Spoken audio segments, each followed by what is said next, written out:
Hi. All right. Hi. So we have maybe solved this problem by the tried and true turning it off and turning it on again. Yeah, um, and did it work? We'll see. We'll find out. we'll find out, I It's true. suppose.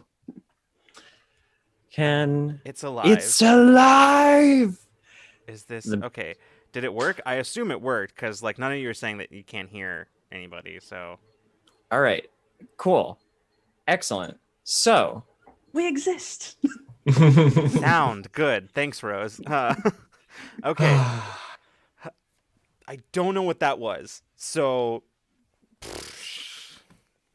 I don't know. beautiful I think voices. All right, I can put honestly, the I knife think just away. Akemi was too powerful and broke Streamlabs. Streamlabs didn't know what to do with Akemi, so But this makes me feel really sad because I was a theater tech. I should know how to keep that these you know things from what? Maybe happening. maybe that was it. Like Huh. Streamlabs was just like, you know what? I'm just gonna be a dick to Akemi because they were a theater tech. So yeah. um. Anyway, John, you were saying.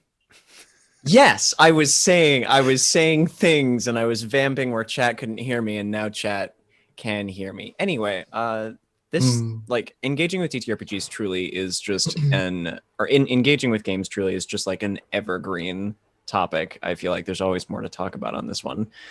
Um, but unfortunately, the heat has driven most of the thoughts that I had about that right out of my head. Like they've just kind of bubbled down into a soup that sits somewhere just below my ears.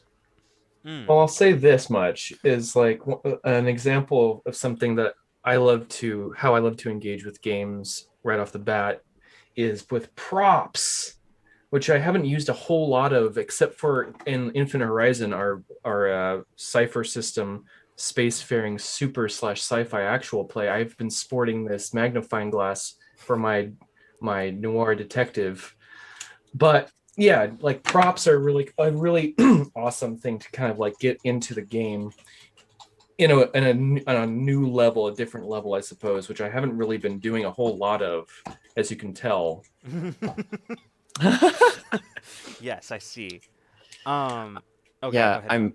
I'm this is one of the things that I like, especially when I'm a player. I like to have something to hang on to while I'm role playing, because like one of the things this was a little just a play knife that a friend like loaned me a while back, but I will just hang on to it while I am role playing my rogue.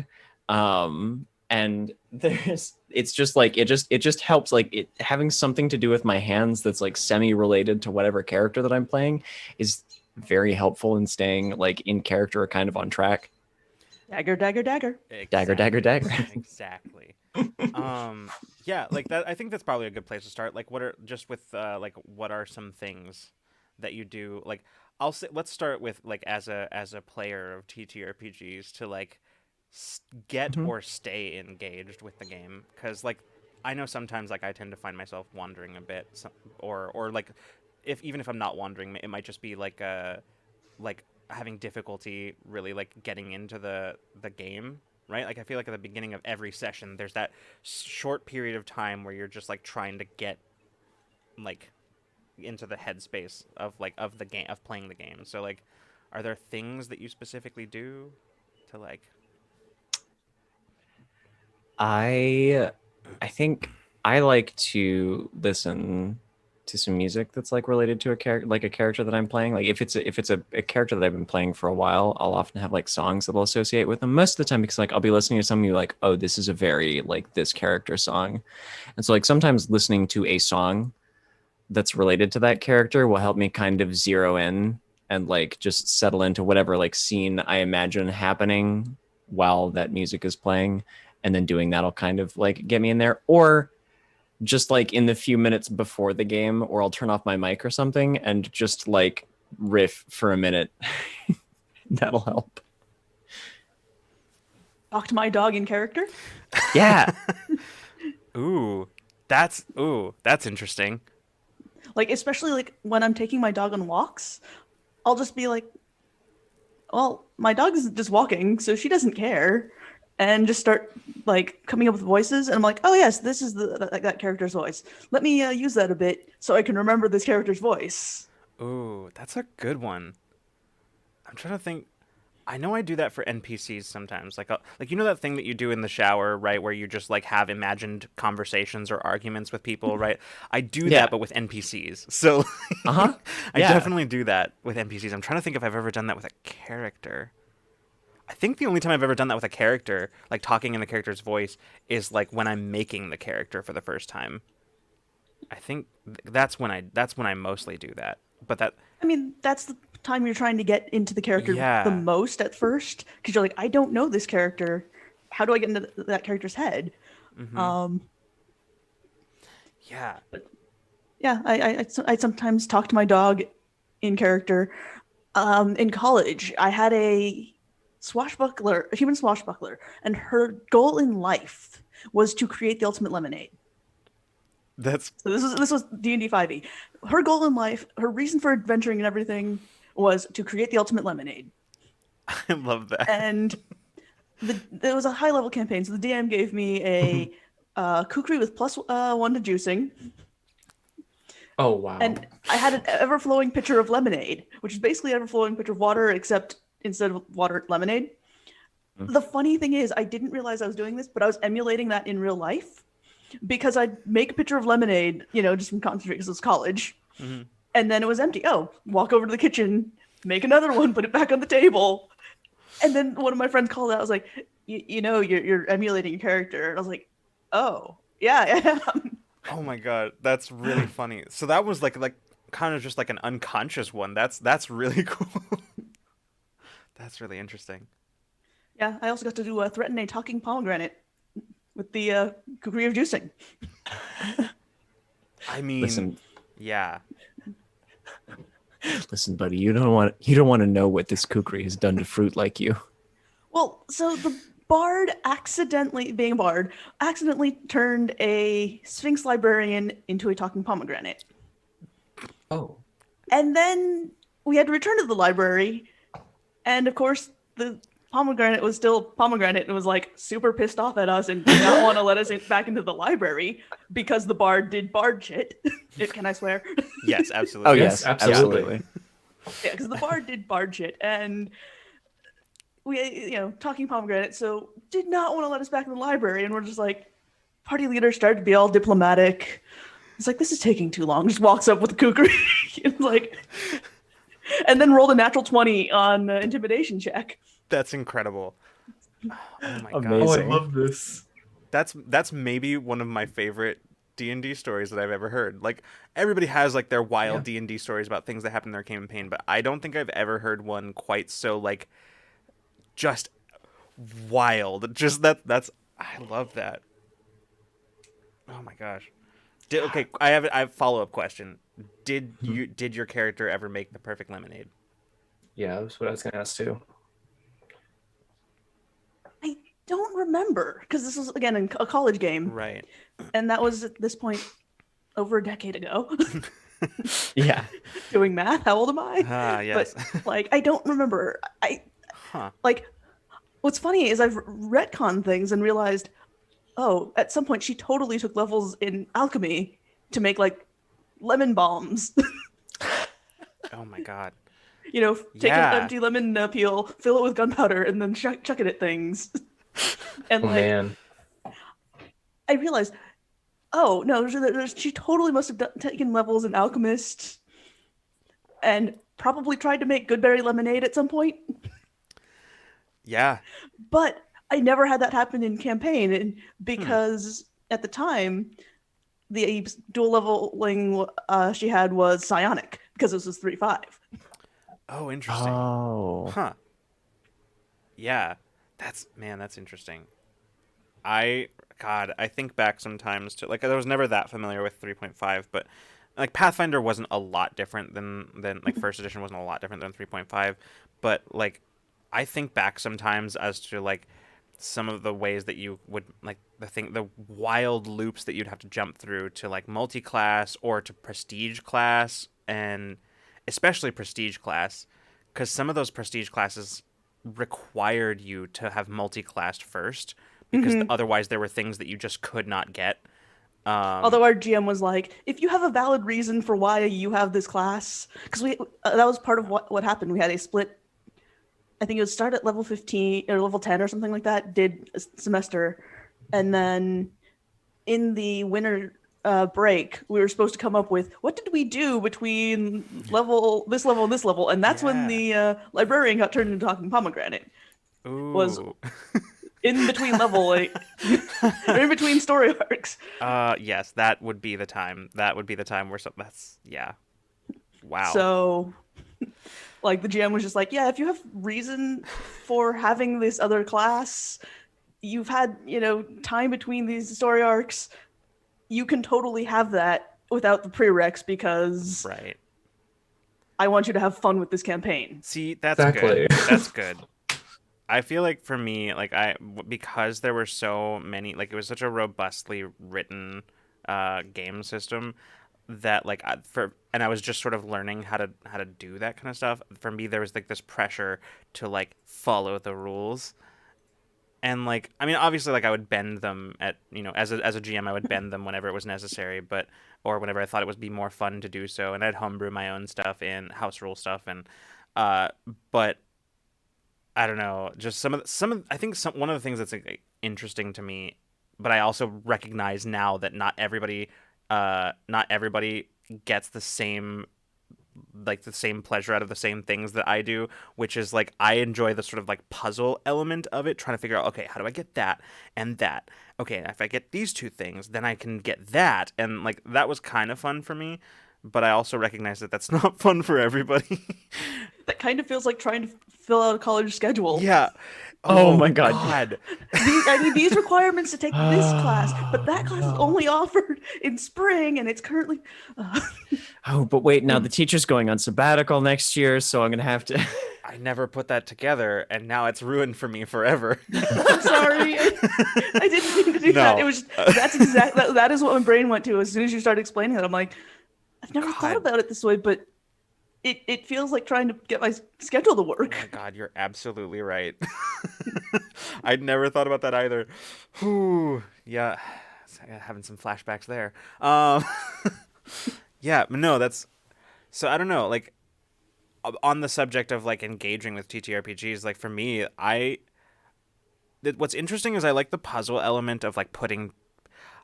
I think I have more of like an engineering brain than I ever gave myself credit for, because I like the nuts and bolts, and I like when I can fit them together in weird and interesting ways that still work. Like, That's me with playing Magic, actually. oh, interesting. Yeah. Combo player. I'm not Dude. good at combos, but I'm like, oh, hey, if I play a turn 1 Ornithopter for free, then I can ninja in things later. Yeah. See, like Magic the Gathering is so good for that kind of like engineering brain. Like, how can I take all of these weird little things and then make them work together? Like, how do these weird little things like play off of each other? So, I think that's where I do more of that versus in TTRPGs. Mm-hmm. Yeah, that's really interesting. Because I'm in any aspect of life, I just like weird combos. I like weird combinations of things that like shouldn't work but do somehow. Like I made one of the earlier characters that I made in 5e was a high elf monk wizard, like drunken master monk illusion wizard multi-class, and like that's a very strange combination of things, but like It is, but I can see that being like so OP. it was, yeah, I mean we didn't play for very long, like I think we played until like level 6 or so, and that was like basically it was built as like a kind of like a, I guess like a battlefield controller, because I had just a super high constitution. And then all of the spells that I took were concentration spells. Not all of them, but a lot were concentration spells. So I was basically building a battlefield controller with that character. It was very interesting. It was a different way of approaching the mechanics of the game, which I don't know. That kind of thing is fun for me. That kind of like using not just putting it together, but then also like putting it in practice and like that's one of the things for me when I like get engaged. It's because of that.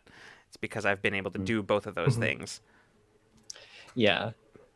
Like the ability to see, like find something within the game's mechanics that you're like, oh, this looks interesting, and then like take it, build it, and then put it out in the field and play with it a little bit, and then keep tinkering with it. Like, I mean, that's kind of just the creating of games itself as well. Yeah, because you've done a little bit of like game design, right, Akemi? You've done some game. Yeah. So like, yeah, I'm curious. That's what I was actually. I'm glad you brought that because that's kind of where I was going to go next. Is just like because there's a certain element, like we've approached this before from the perspective of like players and GMs, but there's a certain element of like of engagement that comes into play when you're talking about the way you're designing a game and the way that you're designing like a game or like a part of a game for like how it's going to be received by the people who are using it. So like I don't know, is there anything that you've come across that kind of like is similar or I think that's just kind of designing anything. Like, so I come from a background of film theater, like that's what my primary major was. I made a 5-minute Power Ranger film. Filmed in awesome. English, badly dubbed into Japanese. amazing. I had some friends write an original theme song with it. It had English and Japanese lyrics kind of interspersed randomly, like all the tropes.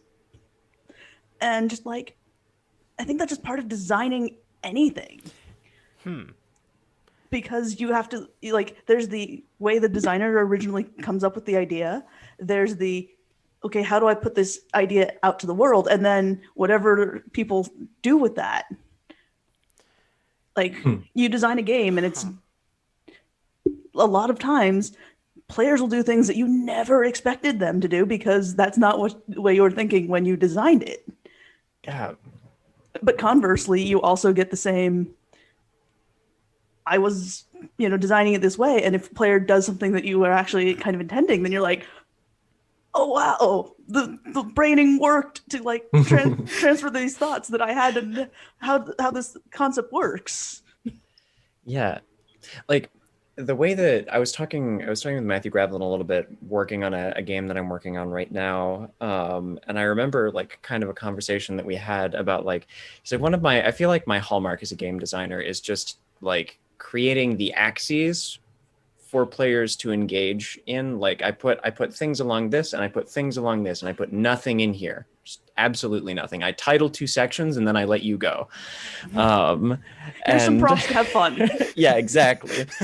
And I was like, that's very true, Matthew, I think, of your game design. But also like that's a really interesting way to think of it from like the designer's, side of things is like, I'm going to give you, the player, a couple of things and like some vague kind of prompts, and then I'm going to give you kind of with my game instruction or with like the theme of this game or even something like the art or layout, I can prompt you to tell a certain kind of story, and now you go to town.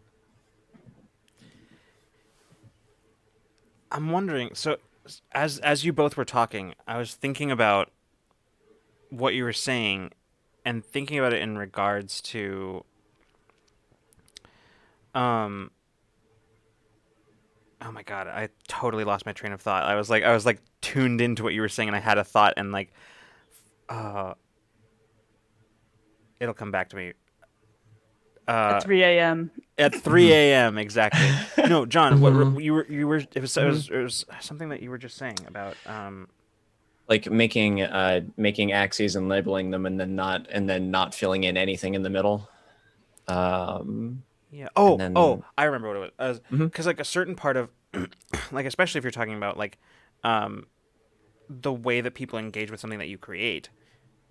There's especially with games, there's a certain amount of like how you design a game that, well, not a certain amount, most of it, how you design a game is just as is a way to tell people who are playing it what it's about. Right? Like D&D is a game about fighting because that's where all the rules are. All the rules are in combat. Other stuff has been like added in later, but there's definitely nowhere close to as much about that. And so I think it's like people talk with Cypher, for instance, they talk about it being a game about about discovery, which I think is true to an extent, but I think it's more a game about problem solving.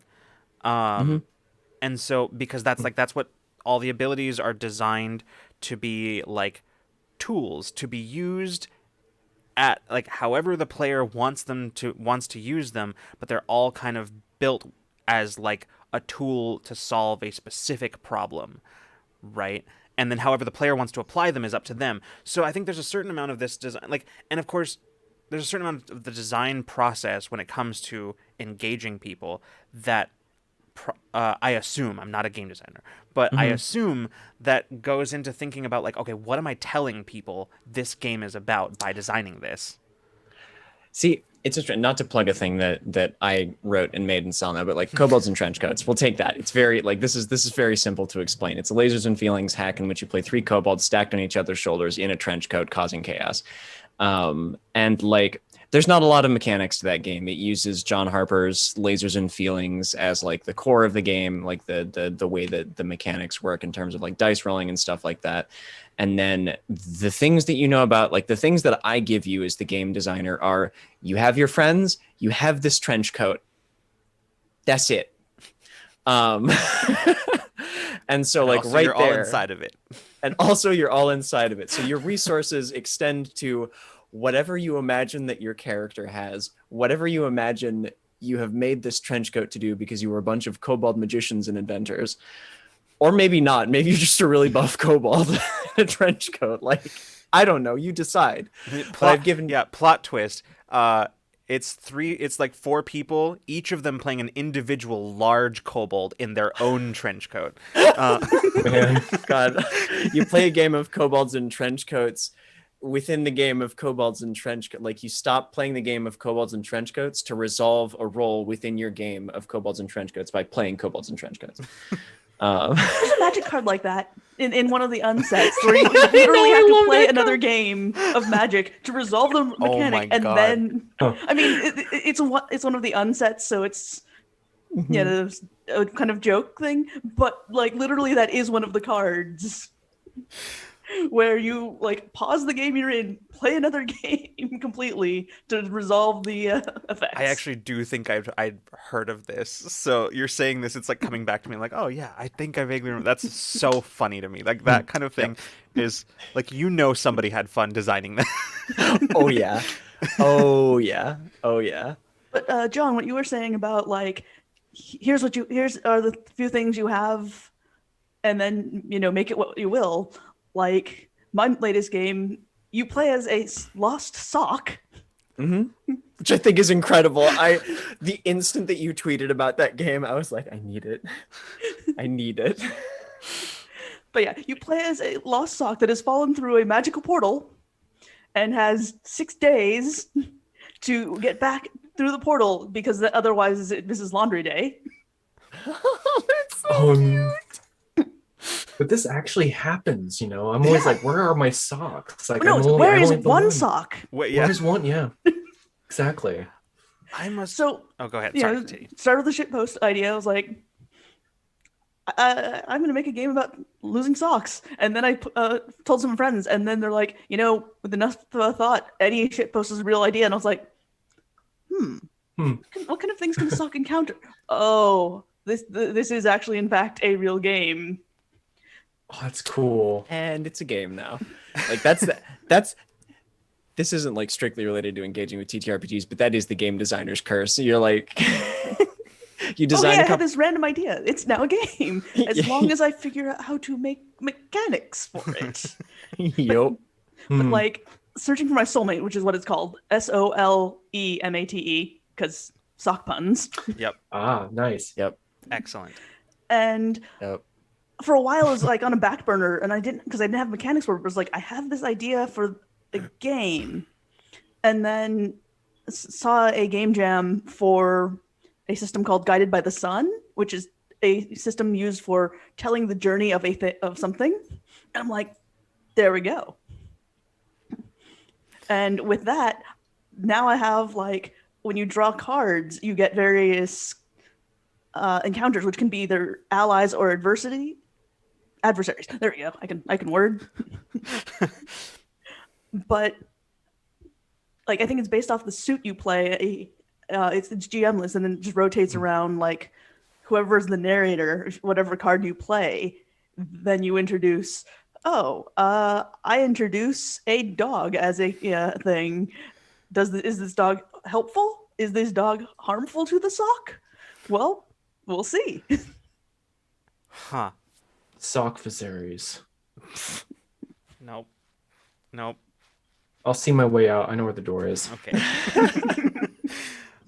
That's That is awesome, though. that is really cool. And like just by doing that, like you really have kind of set up. Somebody said Toy Story for socks, and Geek Out said Toy Story for socks in chat, and it is a little bit like you've set up a little bit of that experience just by virtue of saying like you are a sock, you have to make it back by like you're a sock, make it back by laundry day. You have a limited number of days. And like that kind of sounds like the core of what's going on. And just with those kind of three things, you've given someone a framework and like the steps to take to tell a story, and then just kind of push them along the way. Here's your toolbox. Yep. Have fun. Yeah. Huh. Yeah. Like that's it's funny, right? Because like whenever we have somebody on talking about game design, like it's to me, I think it's a bit to me like what somebody who has only ever been a player of TTRPGs and never a GM looks at being a GM like, wow, this mysterious thing that's out there and strange and I don't understand what it is. Here's my magic black box. Yeah. I just throw random ideas at it and see what sticks. Yeah. And like truly that's honestly anytime I'm talking to anybody who does game design, that's the way that I look at it. I'm like, wow, this mysterious thing that you do, it's so strange and unknowable. And Well, it's like that Sarah Scribbles comic where the person is like, wow, you're such a good artist. And they're like, thanks, I practice a lot. And they're like, how did you get so good? Thanks, I practice a lot. Yeah. Like a little bit like that, where the person's like so mysterious. Mhm. That's like, man, I don't know what I'm doing. And make words happen, and then there's no things. I put recipes for some really good cinnamon rolls in this one. Like, Yeah. Oh, sorry. Was somebody going to say something? Well, like one thing interesting, the first game I made. The first TTRPG I made was based off I basically took my Aikido training and went, how can I can make things happen, and wrote like few words, threw them on Twitter, and was like, oh look, I made a game. And then I was like, oh wait, I actually want to like make that into layout. Oh, I don't know how to do that. Let me go find someone. But before that, like one thing that's really interesting about making games is you can get inspiration from anything and anywhere, and people think it's like this really hard and complicated, again, mysterious black box things happen. But like my friends and I, my gaming group called Doom Legion Games, a few years ago, we created a few card games. And the first one we created was called Hungry Hungry Hipsters. And that's because one of our friends had a dream that we were playing this game. And he's like, hey guys, I had this dream we were playing this game called Hungry Hungry Hipsters. And then we just grabbed some like 3x5 note cards and some Sharpies and started writing things. And we're like, all right, let's see how do we make this into a game? That's incredible. Like that is some incredible like naming of stuff, and it just came to your friend in a dream. Yeah, like, he had a dream that we were playing the game Hungry Hungry Hipsters. That's And incredible. then- I'm very impressed and very angry because of the amount of time it takes Rule of Lore to name anything. It's just it's such a oh my Names can be god. very tricky. yeah. But yeah, like just because our friend had a dream, and then we're like, oh. let's start scribbling notes and playtesting this. Oh my But god. you play, like, we have 2 decks, a deck of various foods, so like waffles, pizza, fried chicken, whatever, just, various foods. Mhm. And then you have a deck of modifiers. So you get things like deep fried is a -2 because that's not a very healthy food. However, if it's ironically deep fried, that's now a +2. Huh. Wait a second. And you hold on. cancel. How and do you cancel, ironically deep fry something? I'm actually very curious about this. like literally or like in game? Both? So in Either? game, there are cards that say ironically, so it changes the modifier to whatever positive or negative it was. Okay. I see. I understand. Okay. Got it. So you can actually have like ironically something like ironically deep fried water. What? So you took an ice cube and deep fried it? So you get some weird food combinations sometimes, but That's Fried ice cube. yeah, deep fried ice cream. Yeah. That sounds like something that would be served at the Minnesota State Fair. On a stick. Deep fried ice cube on a stick. Yeah. Or wait, with the salt and caramel? Because we make it. Hold on, we made something good. The outside of it, anyway. You get to the middle, and you're like, "Why is there just frozen water?" Why is it? Why is the middle of this just soggy? I'm just very Why is hydrated the right middle now. of this? Why is the middle of this fried dough soggy? This is No, not how I Geek wanted to Outs. hydrate. No. Geek Outs, your Texas is showing. It would be ranch, not BBQ. Yeah. I think there's an actual like a grade like a spectrum that like the further south you go, the more that it goes from ranch to like barbecue, and there's different shades of in between throughout the country, from on the north south axis. I think that's how it goes. Yeah, and then you have the west east like avocado to crunchy granola spectrum. Is this a game now? We talk about it long enough, it might be. I mean, Doom Legion Games, one of our other card games is Buffet Master. So, food games are a thing. Yeah. Yeah. Oh no. Sorry, is this a game now?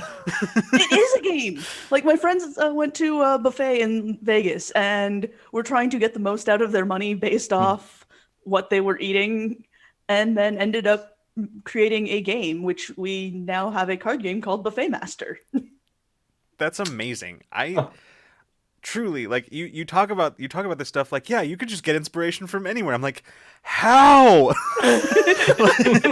like you're like, yeah, no, game design, it's just like a thing you do. You think it's really complicated, but like you just get inspiration from anywhere. I'm You like, just get random thoughts and are like, hey, I'm gonna do this. I can say with I 100% honesty that I have never thought to myself,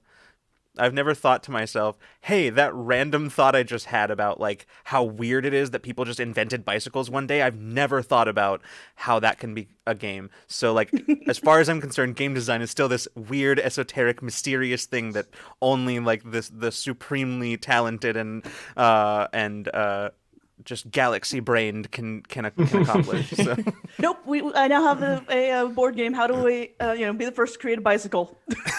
I have no mechanics for it, but I can see how that would be like a board game with all little pieces that you try to collect, and then realize, oh, I need to be able to put them all together in this order and stuff. Oh my god, you could make it like the spokes of a wheel, like.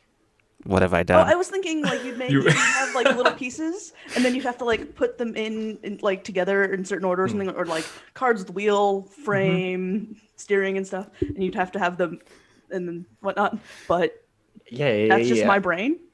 Oh my god, the construction of the bike, and then if you want to get like really meta, you could make like a metaphor for something like. The bike is a metaphor. That's the name of the game. That's the name of the game. The bike is a metaphor. We were watching a game being created live.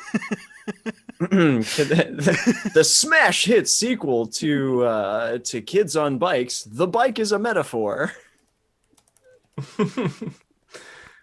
how do I create a bike? But let's make a game like that. Oh my gosh. But yeah, Sometimes it's just like a kind of a challenge, almost like a dare. You're like, can I make a game out of that? I bet I could make a game out of that. yeah, you can find Hungry Hungry Hipster and Buffet Master at Dune Legion Games. Heck yeah! And for those of you who are watching, Akemi just put a link to Doom Legion Games in the chat, so you can. And we'll probably put another one. I'll probably post another one in the Ramblemancy channel on Discord later as well. So yeah, or if one of our mods would like to do so before the stream ends, feel free.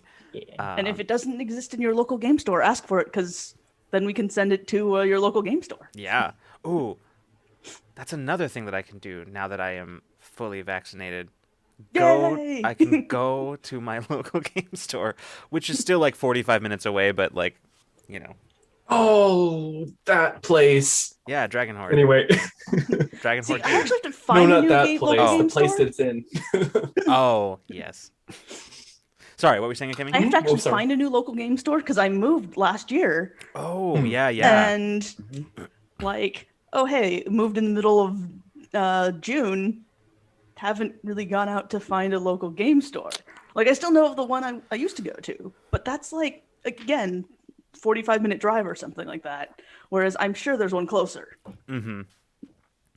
Yeah. Okay, John, I dare you to make a game about being a Twitch mod. Bonus points for sword puns. Actually, that is an interesting thought. That one, in terms of like, you could do some fun shit with like a deck of cards and some dice on that one, and like make the core of the game like center around like keeping chat flowing. Like you could have one person be the streamer and then other people be the mods, and then like chat is like a series of random events basically. Oh, I was thinking more in terms of board game. Like, I could totally see the like the streamer is the board game, and then you're just doing mod stuff and like, oh, okay, card comes up. It's a troll. Do you have the appropriate cards or the appropriate whatever to be able to block them immediately? And Ooh, I yeah. can see that as a board game. Yeah, So like it's really interesting how we both like get that prompt and are like, oh, this is how I'm thinking. This is how I'm thinking. See, I guess I immediately part went of to TTRPG, and my thought was like, it's a TTRPG where effectively it's like, y'all remember Reboot? yeah. Oh, It's yeah. like that, and where your characters are like you are playing literally the sword icon, right? And that is your character, and you have to you fight trolls, and it's all like they look like literal trolls, but all like digitized, like whatever. Anyway, yeah. See, See, same you say prompt, you're not a free game wildly. designer? You say you're not a game designer, and yet That feels more like a scenario. See, for me, my brain went to that, but it's because I went to that from GM brain, because I'm like, now I just want to adapt that to an existing game, right? Like Cypher or something. And you're I'm like, just like, I don't have the mechanics for this, but this is what I want to have yeah, become a thing. yeah. To me, like GM brain is like a step removed from, like a step removed or adjacent to game design brain. Like I'd it's say got it's adjacent. yeah, like it's got a lot of the same elements of like how am I going to set my game up so that my players experience and can tell this kind of story. Like I'm just thinking about like all the planning you've been doing for your home game lately, Lucas, and like a lot of the stuff that you've been doing and thinking about in terms of like playing around with the mechanics of D&D and like how you're going to like frame certain things, and a lot of like that same kind of thought I think goes into game design, right? How do I make the axes for my players to do a specific thing? The extent of my game design, I think, ability is mostly tooled towards modification rather than like creation of new stuff. Because like that's not true. Like I've definitely done a lot of like homebrewing like rules and systems for existing games. So like I definitely have done that. So like I I can see how there's definitely a lot of interplay between GM brain and game design brain. Like, there's a lot of similar stuff that happens with those. Hmm. But yeah, I feel like I was gonna say something more about that. It's gone now. But yeah, Derailed. derailed. Derailed. Yeah. Okay, Yeah. I actually have a question related to the topic that I am always curious about, but and I feel like this is one that we've talked about on a variety of different topics, regardless of what they were. Except I don't know that we talked about it during our last actual attempt at like discussing engaging with TTRPGs, which is like, what is excuse me, what is something that either like you have done in a game to like kind of engage your players in a different way, or like more, or something that somebody else has done for you to do that in a game. Mm-hmm. Mm.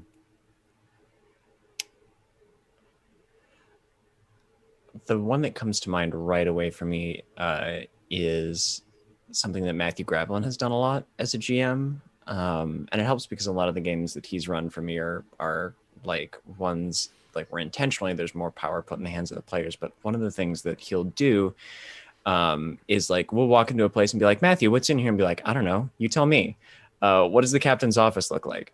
And then like he'll give us maybe like one or two details. He's like, I think they're this kind of person, or like, and then he'll be like, so what do you think their office looks like? And then like have us describe the office to him. And I think that's a really, really fun way to like pull people in, because all of a sudden you have like the characters are like making the things in the room to interact with yourself. Like, or like one of the other players can be like, I think it looks like this. And you're like, oh, that's interesting. Like,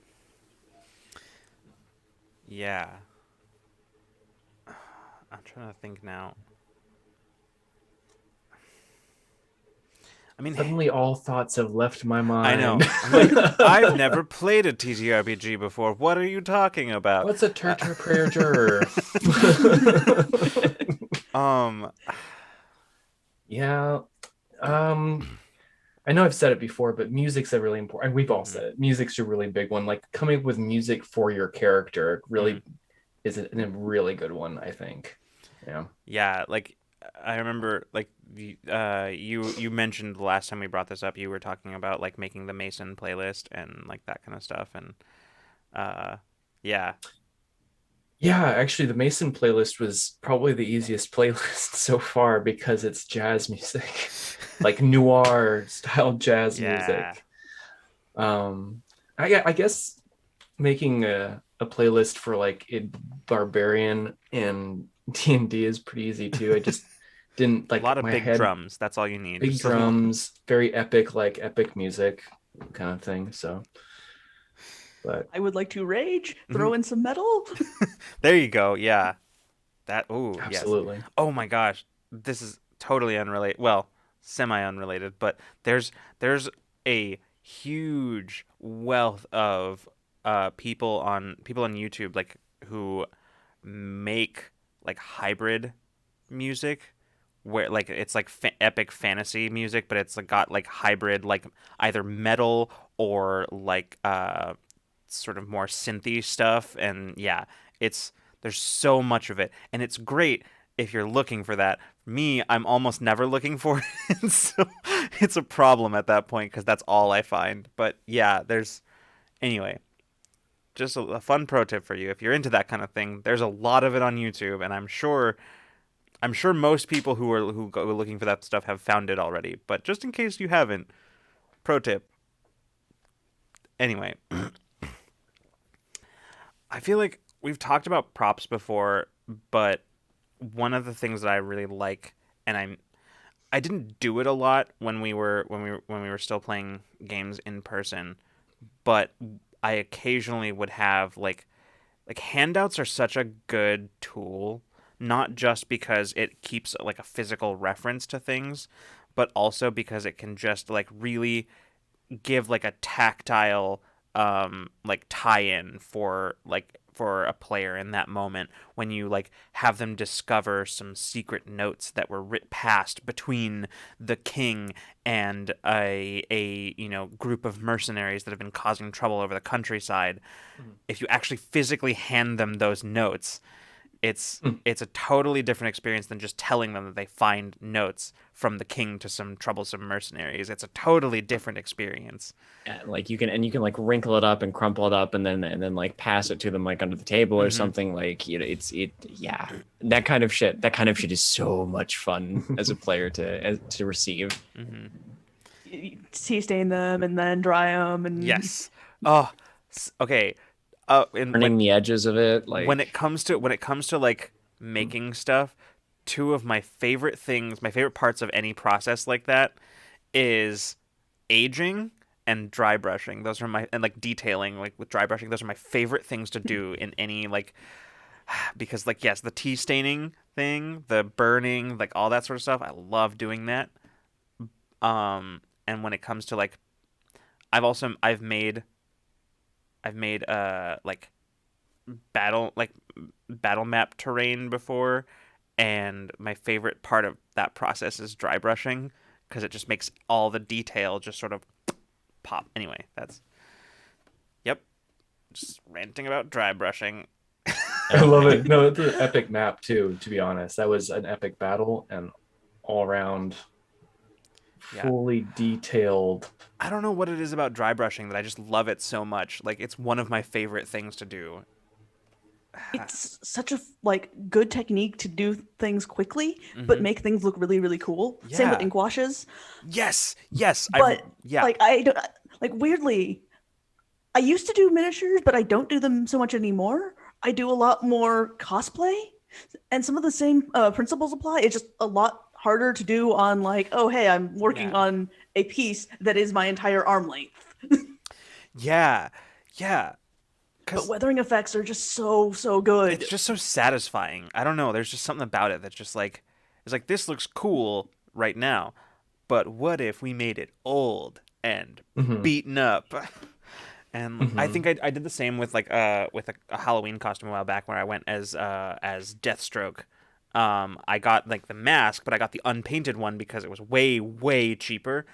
And so I painted it myself, and my favorite part of that was honestly just like the weathering of it. Like, it was so fun to do the weathering of that mask. But yeah, we said, dry brushing is the shading of mini painting. yes, And like I love that part of drawing. I love getting like having done all the line work and having colors down and then just getting to shade it, and it feels so much like you're carving out the image into 3D. It's so good. It's so satisfying. It's so weird. I'm so bad at like doing that physical, like either physically or with Photoshop or whatever. But give me the opportunity to do that with lighting, and that's where I'm like, oh, I love doing this. Like, it's literally the same process of I'm adding shadows and adding lights, because you add a light source, and now you have a shadow. Every light source adds more shadows, and like that's how you give things dimension, like on stage or on film. And I love doing that with physical lights. I have very little skill doing that with paints, with Photoshop, with makeup, and I'm like, it's the same concept. Why can I not do this with pigments? Or, you know, in the case of Photoshop, with light that are digital, but I can do this with lights. Yeah.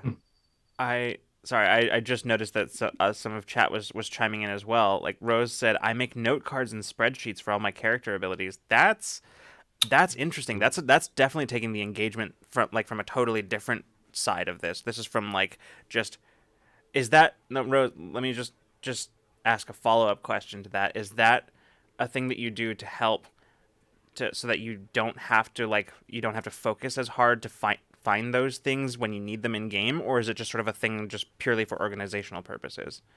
Because I could see, for me, like, I would hate doing that, but it would be useful because it means that I would always know where, like, I like right here, this is what I need right there. And then I wouldn't have to spend as much time looking it up. because I know that that always pulls me out of the game whenever I have to do that. As a player or a GM, it doesn't matter. Um, I also saw Geek Out say, I haven't played in-person games in over 5 years. I have learned to love online TTRPG gaming. The thing I miss the most is handouts, making something for my players and seeing their eyes light up when you pull out something that you just described in the game. Also the food. Yes, the food. Mm-hmm. Yeah. It True. means that Rose says it means I don't forget that they exist. Okay, that's fair. That's completely fair. I feel you on that. I know I've told this story before, but I do miss the energy of being at a table, and like being able to physically like stand and emote as a villain or something like that. Because I've told this story before, but there was a time that I wrote like a piece of description and some dialogue as they entered, like just as the villain was doing villainous things. And I timed it to work out with a piece of music that I had found.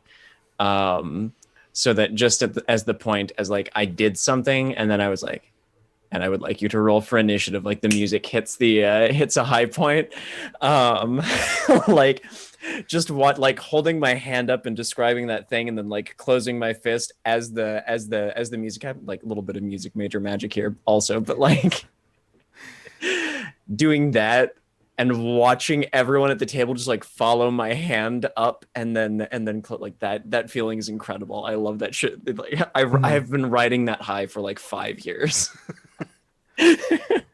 Yeah.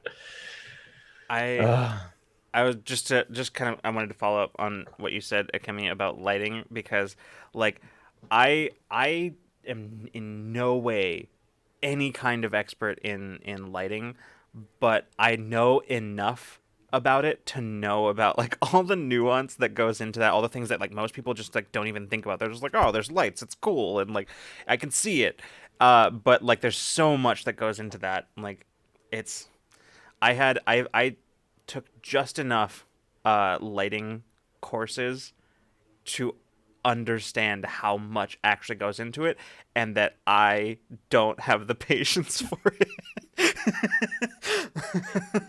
I just don't have the patience for it. I kind of blame my dad for why I ended up doing lighting, because as a kid, he would actually set up lighting and camera for like opening up presents for Christmas, and I'm like, 7, 8 years old. Dad, I want to open presents.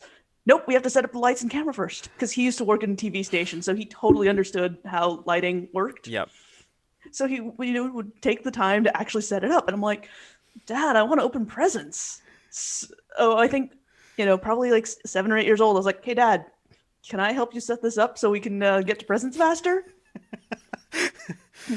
And then from then he just started teaching me, okay, well, put a light here. This is your key light.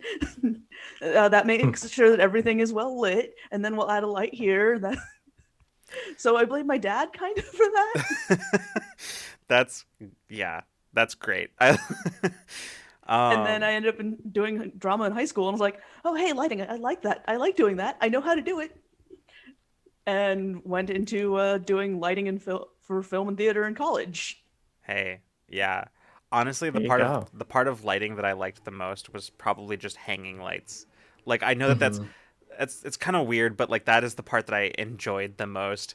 It's just like I don't know, there's just something satisfying about it, because it's like the part of it that I was like, I don't know anything about like the technical side of any of this, but I can put them where they need to be, and that's I don't know. You need this type of light right here? Okay, I can do that. Yeah, and there was something kind of meditative about being up in the catwalks, like, screwing those lights into place and securing them, and yeah, there was something kind of meditative about that. It was nice. I'm pretty sure this was in college, but like I was up there just like hanging lights by myself in the theater. And it was such a like, because it was kind of towards the end of a semester, so it was like the most relaxed that I had been in weeks at that point. So I was just like, yeah, I'm just up here really high up holding heavy stuff, past the point of where it would actually be safe to do that. And Because I need that reach. yeah. Let me try to change out this gel. I'm like 5 inches too short, but let me try to change it out and get Let there me just anyway. contort in the weirdest way possible to make this work. I got it. Don't drop the wrench, don't drop anything, and I'm good. I think part of it is, especially up the catwalks, you have to be focusing on what you're doing. Yes. Otherwise, you can drop things or you Yeah. could fall. Exactly. And you're just like, I'm not caring what, how my classes are going. I have to do this thing Yeah. very carefully. Honestly, that's gotta be what it was, because like there's really no other explanation, because like that was the most relaxed that I had been in weeks at that point, and I was just like up there, and I don't know, it was just enjoyable. Also, it was like completely silent in that theater, which like in on a college campus there are very few places that is true. Hard to come by. Yeah. And very hard to come by. Like, I suppose there's the library, but the library always just felt too like Peopled. and also like the lighting in libraries is just like, it makes me sleepy, but like not in a good way, and like not in a cozy way. It makes me sleepy in like I hate it. I'm in here the and middle I'm of class. exhausted. Yes, exactly. Exactly. And I have to pay attention God. to this. As somebody who worked in the writing center at Luther and like had to struggle to stay awake, yeah, no, I feel you. Like the slow evenings there, I was like, I should be doing homework right now, sitting at the desk waiting for walk-in appointments for like essay tutoring and stuff. But Well, okay, that's really interesting, because just, yeah. on this is actually I think we have gone so far off the rails that we went back onto them. Because so like that's actually a really important thing, because like I know for me, and I think this is probably an ADHD thing for me, but lighting matters to my, like, has a huge impact on my ability to focus. Like, so like anything that would be considered mood lighting, anything that is like sort of, dark, warmly lit rooms, I am there, I am in, I am focused. If it's like fluorescence, I'm out. I'm nowhere near the solar system of where I need to focus, like nowhere close to that. And so like for me, when it comes to staying engaged with TTRPGs, like lighting matters. Lighting makes a big difference to me, whether I'm like engaged or fully distracted. That's interesting, because I know I gravitate towards like liking a certain level of light in my room when I'm trying to do tasks where I have to focus on them, and like there is such a thing as too much. Like the I feel like I'm sitting in class right now level of like just pure fluorescence. Yeah. Well, I think it's a certain amount of it. A certain amount of it for me is less. Like Geek Out says, the buzz of fluorescent lighting is too distracting, which like it can be, but I almost never notice it. For me, it's more about having less light in the room makes the room feel a little bit kind of more enclosed, and that makes it easier for me to focus, because now my focus, if you've lit every corner of the room, well, guess where my focus is going to go? Into every corner of the room. Yeah. So, yeah. Well, I mean, part of it is there's just so much to what lighting can do to like make a scene come alive. And like another thing that a lot of people don't realize is like the color temperature of fluorescence is actually has a lot of green in it. And that's why everything has that, like, especially if you go to like a supermarket, a well lit one will actually have more yellow lights around the meat because it'll look gray under normal fluorescence. But just I'm going to nerd out about lighting because you've given me this opportunity Yes, to. please. But like, also with the fluorescence being green, that also kind of makes it so like you don't notice it unless you know about it. But once you know, you're like, oh yes, that feels why I'm not fully functional in this lighting, because it doesn't feel natural. We don't naturally have anything that deals with, or that emits green light within outdoor nature. So it gives your brain kind of a like pallid look to the thoughts, I guess, because green light is not a naturally occurring light for us. Huh. Interesting. Yeah, that's really interesting. Like, it's like you said it, and it's a thing that I've noticed, but like didn't really know why, and I'm glad I know why now because that, yeah, like, I mean, it's that ridiculous blue black white gold dress from a few years ago. yes, Oh oh, God. Like I remember seeing that and I was like, Oh, every time you you just saw don't it, know how to color balance. every time you saw it, there were a few fewer pixels in that image. Like every time it was loaded, there was just one less pixel. Yep. But I just remember going, whoever took this picture has no idea how to white balance their camera, and this is upsetting. Yeah. Well, it's like when I was in college, I almost never almost never when I could avoid it had my fluorescence on because it always made my room feel like I don't know, because like the walls were white, the floors were often like white because they had like the tile whatever on them, and it was the fluorescence just made everything look flat, exactly. And so like I'd always have like when I first noticed it is like when I decorated my roommate and I decorated our room for Christmas and we had like Christmas lights up and whatever, and I just left them up and I just had like my desk lamp and my Christmas lights, and when I was in there not doing any like homework or anything like that, if anything that I had to like really use like my eyes for too much, that's the only light I would have, my desk lamp and the Christmas lights, because it just was a much nicer. It made my room feel, yeah, exactly. It made my room feel like cozy and like I actually wanted to be there. See, like when I'm streaming, my room is so much brighter than normal. But like when I'm just sitting in here doing work, there'll be the natural light from the windows. I have a yellowish, like yellow white desk lamp in front of me, and I have the string lights behind me, and that is like my preferred lighting setting because it's just kind of soft and warm.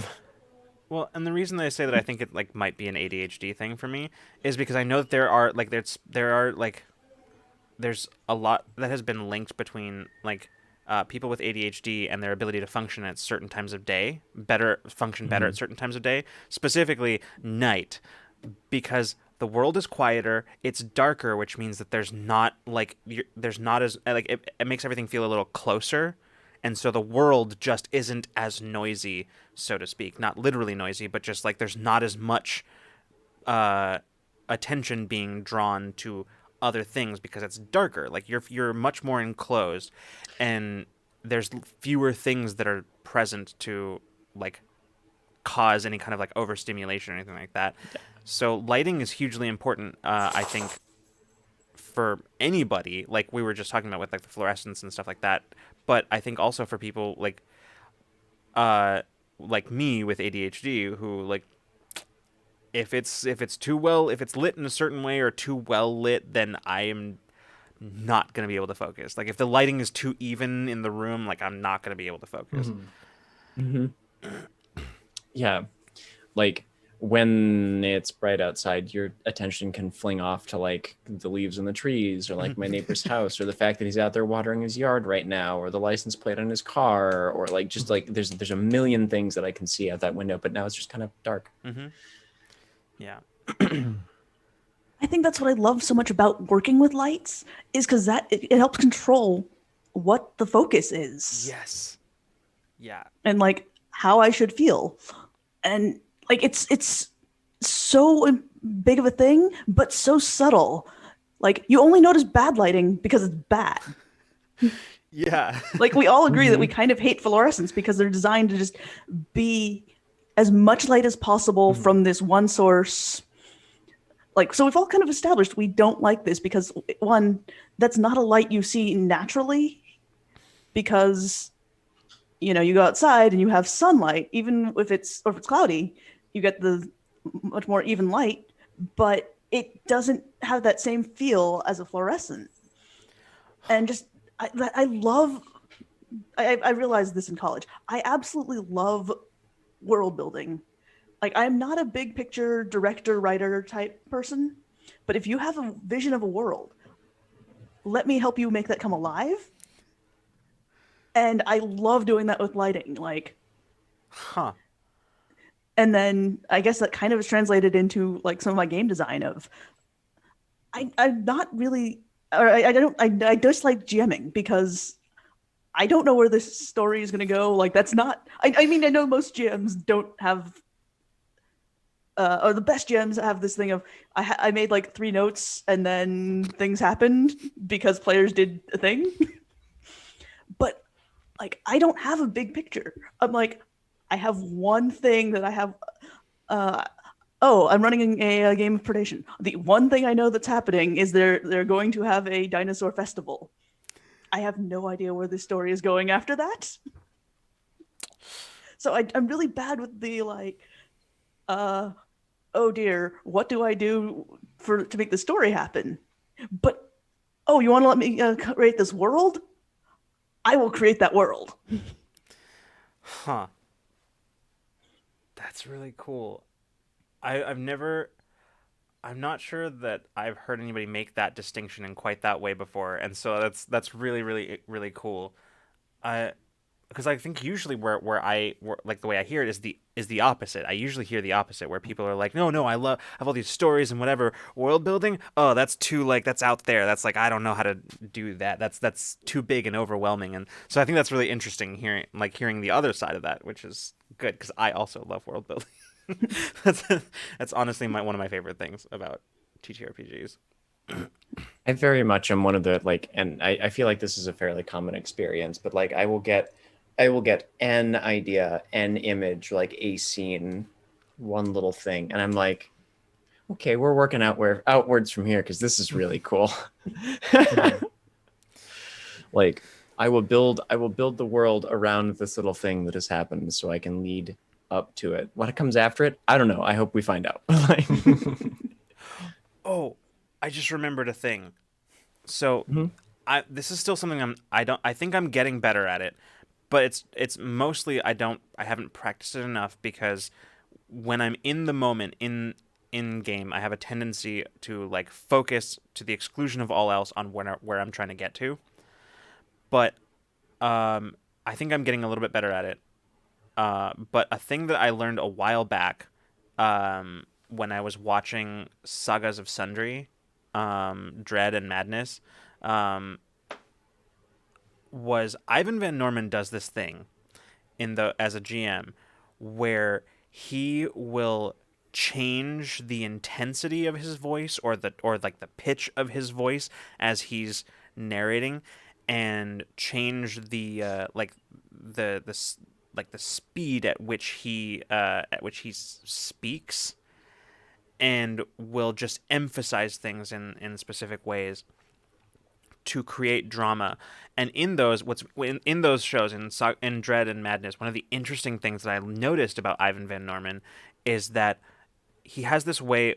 Well, there's two things. One is that he has this way of drawing his players in using only the texture of his voice, and two, using that. You'll notice that there are sometimes, especially when players when players are making a pull from the tower, what he is like he's narrating while they're doing it, but what he is saying doesn't matter. It's not what he's saying that's creating the tension. It's how he's saying it that's creating the tension in the moment.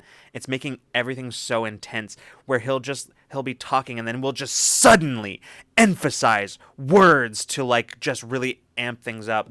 And like that is something that I saw that and immediately I was like, I want to be able to do that. And like I said, I think it's taken me a long time to even get to the point where I'm at with it right now because like I said, I tend to focus very hard on where I'm going and not so much on what I'm doing when I'm in the moment, especially in intense moments in TTRPGs. But I think like I'm slowly getting to a point where I'm like, all right, I'm starting to incorporate this on purpose now. And yeah. Yeah. Well, like the way that you deliver something is, I'm just thinking of this film, like vocalist nerd here, but like the way that you deliver something, like, and like you said, like how you get there, not just where you're going, is a super important part of the process. And like the thing that I thought of immediately is I think a fair number of people here are probably going to be familiar with like the story Goodnight Moon. Like it's a little like it's a children's book, just for like, you know, teaching them about a bunch of objects. And but one of the Halloweens that I was in college, an author by the name of Benjamin Percy, did a recording of himself reading Goodnight Moon, and he read exactly Goodnight Moon, but Ben Percy has a very deep, like gravelly voice, and he read it like it was a horror story. Like he inflected and like just lingered on some words. Like you would get "Good night, moon," like something like that instead of "Good night, moon." It makes it sound very threatening. Yeah, it does. Like, and so just that, and the way that he'll like draw it out, just pull, like it completely changes, or like the tone of what's happening, like the intensity of like a line of text. I think that the cadence and speech patterns that various characters or GMs will use is underrated. Everyone, there's a misconception about, oh, to be a good GM, you have to be able to do good voices, and I think a lot of people get too hung up on doing voices in various accents specifically, instead of focusing on like the cadence of how they speak, because that will play a lot more into how the character is perceived than, you know, just the, oh, I can do good accents. Yeah. Well, like to use an example from a very well known actual play, like when Matt Mercer voices Pumat Sol, right? That's like, I mean, it is kind of an accent, but it's barely, like it's like that like Midwest, like Minnesota, like right thing that he's got going on. Yeah. Well, let me just go But check it out and back for you know but like like the thing about Pumat Sol is it's far less about the accent. It's not about the accent. It's about like the way, like you said, Akemi, the cadence that he speaks, like, and he speaks so slowly, like, hey, you know, like way down here, right? And it's and actually the same thing is it's equally true of Taliesin with Caduceus. Yep. Equally true. He's not doing an accent or a voice with Caduceus. It's just he's just pitching his voice ever so slightly lower, and then he's just speaking in a very particular like cadence and much more like slowly. yeah. Listening to Taliesin voice Caduceus is really just like that character very much does not know where the sentence ends until he gets there, because he's just he's enjoying the ride as he goes along with it. Yeah. I think it was on a episode of Talking Tunes back on Geek and Sundry that I remember. It was like Erica Ishii was talking with Taliesin and someone else. I don't remember who, but I remember one of the things that was super interesting about that was Taliesin was like, "Oh, when I have people that I'm doing, I think cold readings with, I give them a bit from Neil Gaiman's Neverwhere, the Mr. Krupp and Mr. Vandemar introducing themselves at the door, and just be like, do whatever you want with this set of text, because it's really generic text. It's like, you know, I think it's something like, hello, I'm Mr. Krupp, and this is my associate, Mr. Vandemar. And they go on and talk about how, you know, it's very mundane text, but the trick is, you know, being a voice actor and everything, Talison's like, okay, what can you do with this text? You know, hello, I'm Mr. Krupp, and this is my associate, Mr. Vandemar. It's a very different read than, hello, I'm Mr. Krupp, and this is my associate, Mr. Vandemar. As you can see, we are... Yeah. Yeah. Oh, that's very interesting. Because Matt Geekouts in chat is saying Eric Campbell is a great example. He doesn't do accents, but I can tell the difference between every NPC. Sometimes does accents, affectation, behavior, speech, or writing that is artificial and designed to impress. Yeah. Okay. Yes. Thank you for the definition. Yeah. So that's true. Like, it's funny because I didn't actually notice this myself, but like Caitlin said the same thing about has said the same thing about my NPCs, and I don't know if any of y'all noticed, any of you who watch Infinite Horizon, but was it this last? I think it was the last couple of episodes, just to test that.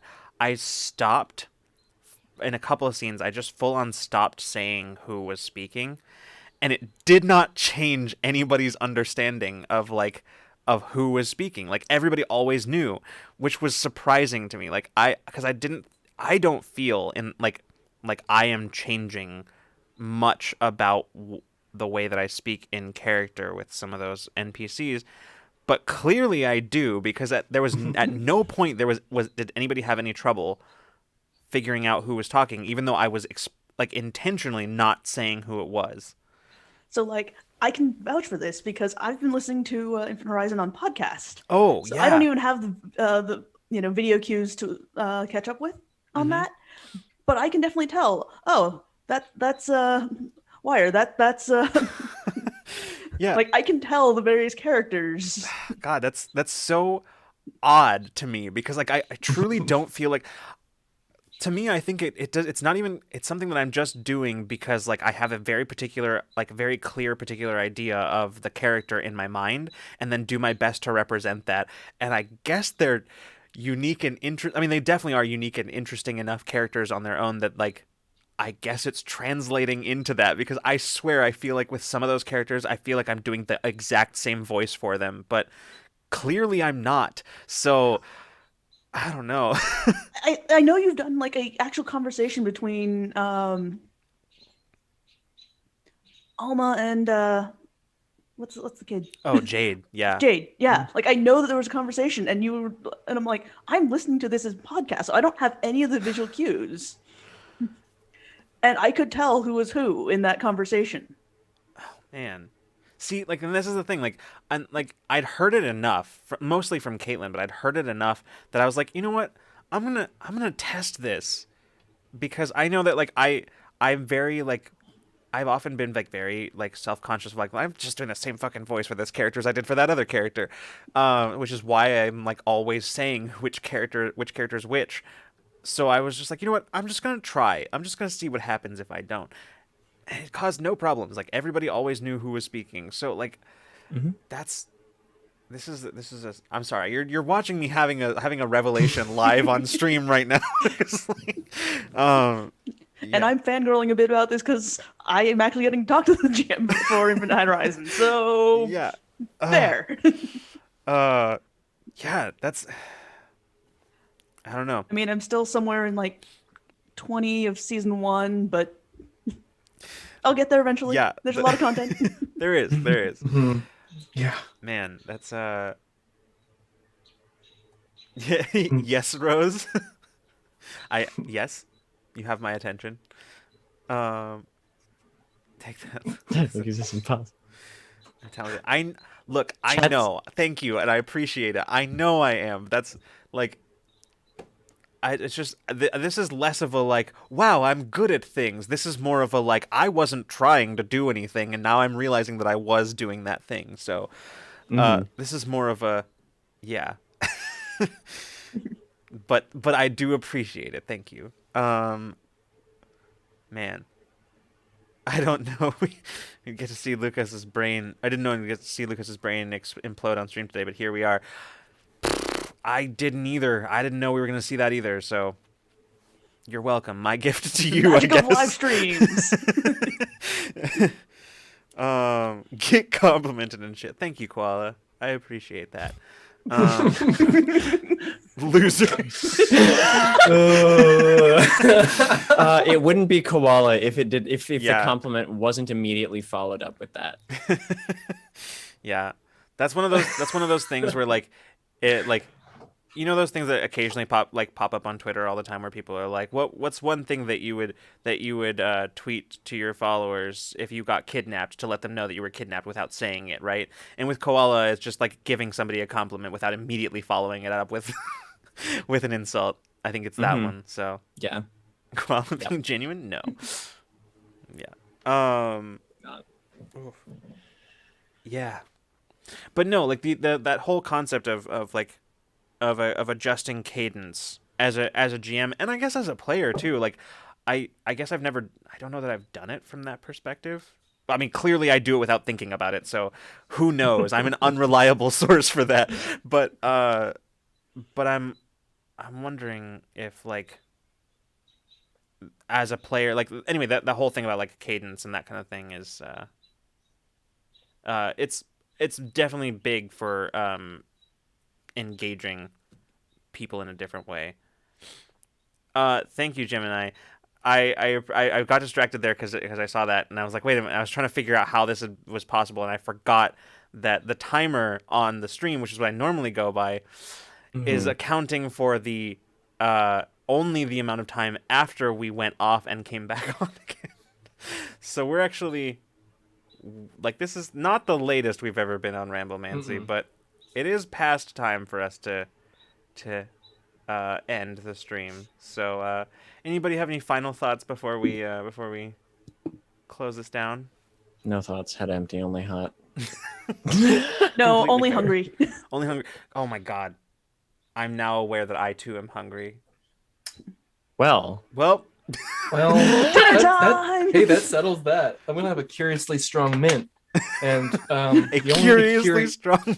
Well, that's what the Altoids always say on the inside of the box. I'm not going to show it because of thing. I don't want to. Yeah. But so it says the curiously strong mint, and I put like 2 or 3 in my mouth. I'm going to do it right now. And the only curious thing is how strong it isn't. Tonight's stream is sponsored by Alto. No. All right, everybody. Why do I say stuff like that? Honestly, I appreciate you for it because it means I'm not the only one doing weird, dumb shit on stream. Got you.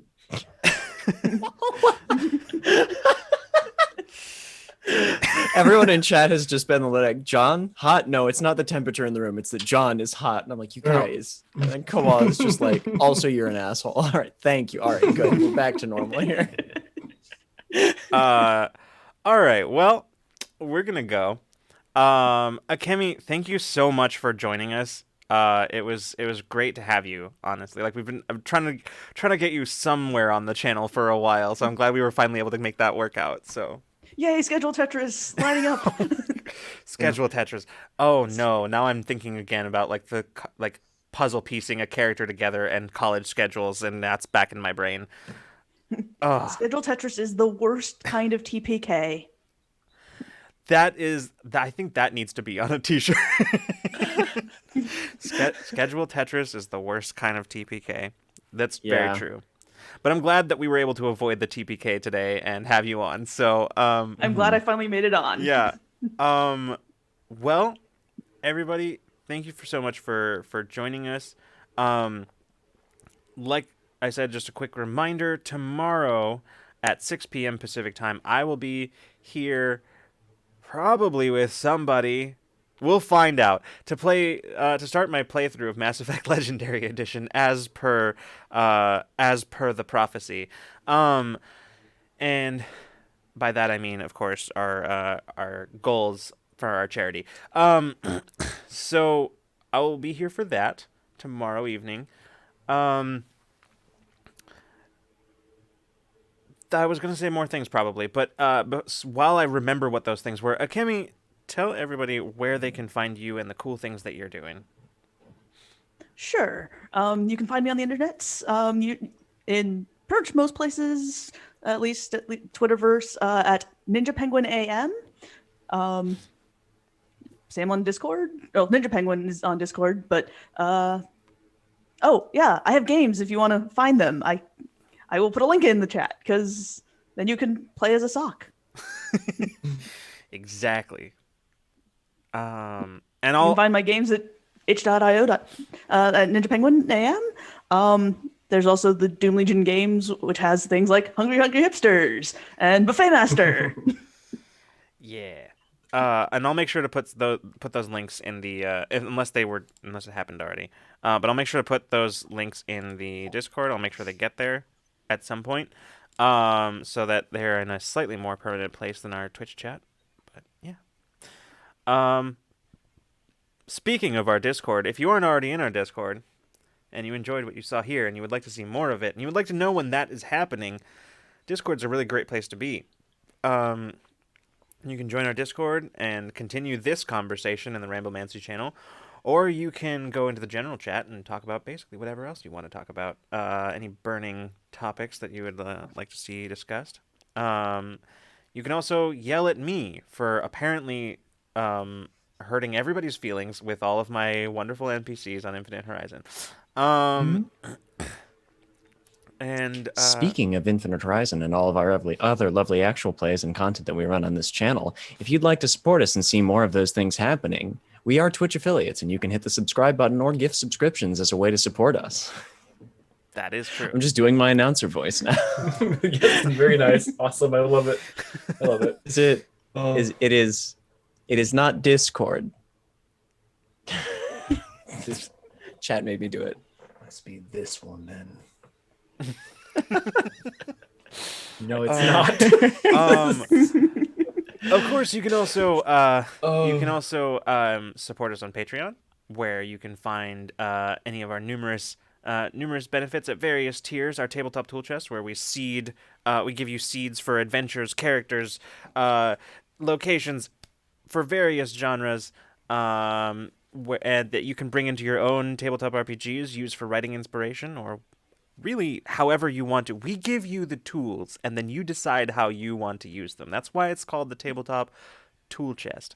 Our media club recommendations, which we have every month, where you get to see what those of us here at Rule of Lore have been listening to, watching, playing, etc., and get our takes on it.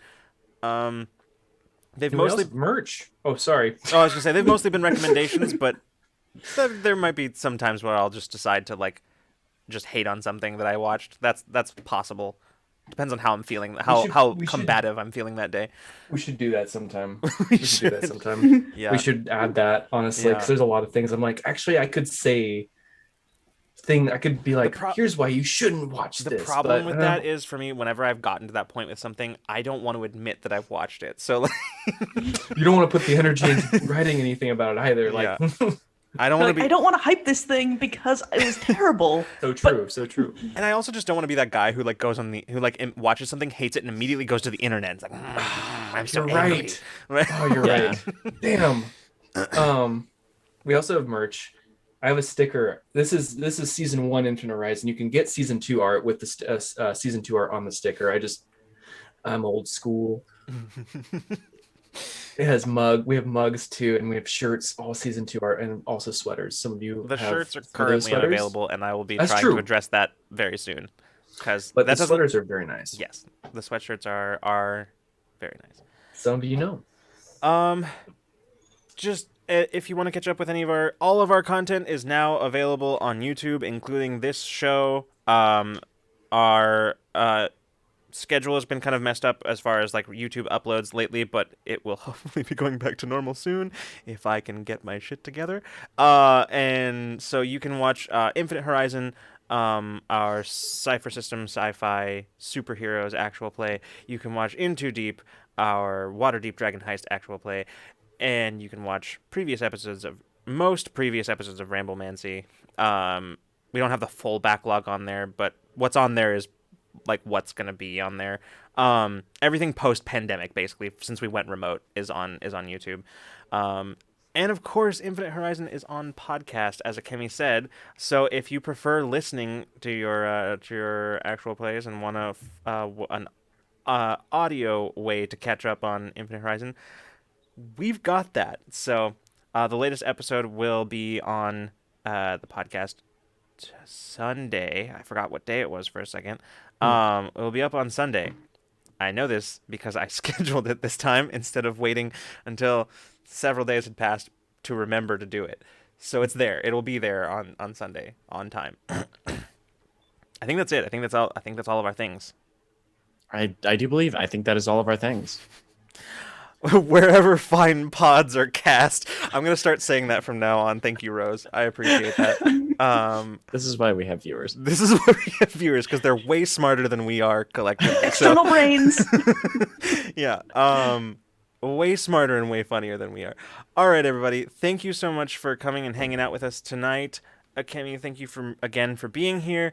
We will hopefully see you tomorrow for Mass Effect Legendary Edition playthrough. But if not, we'll see you the next time you decide to come roll with us. Good night and good zone, everyone.